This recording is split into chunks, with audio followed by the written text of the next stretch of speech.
So my conclusion is that humanity and, you know, overall, and each individual, each human being has lost this natural connection between body and nature.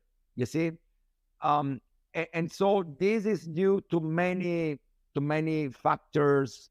You know, religions, culture, technology. Uh, there is economy. There is a lot of factors that have contributed to disconnect ourselves from nature. And this is a phenomenon that, you know, is occurring during the last 60, 70 years. Before, it wasn't like that.